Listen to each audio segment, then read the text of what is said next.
è indispensabile che il Presidente Zaia, che da 4 anni a questa parte non sta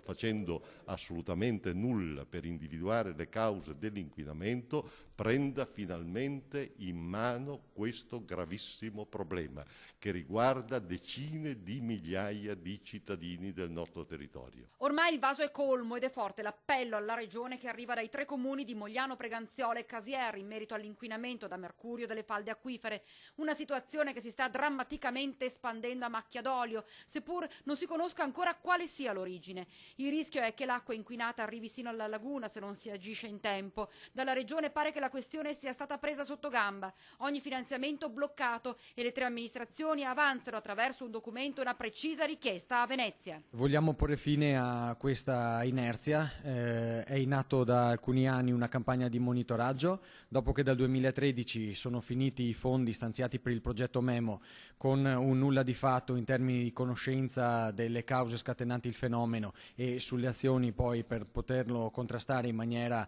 efficace, dopo che abbiamo anche messo sul piatto noi la disponibilità di intervenire anche con delle risorse e questo ci è stato negato, insomma non è stato preso in considerazione, riteniamo che queste incongruenze meritano insomma un approfondimento e vogliamo fare fronte comune per andare avanti insomma e dare delle risposte ai cittadini dei nostri territori. Cosa siete pronti a fare voi come sindaci? Dobbiamo mettere in campo tutte le nostre forze e uniti saremo ancora più forti per cercare che chi è competente insomma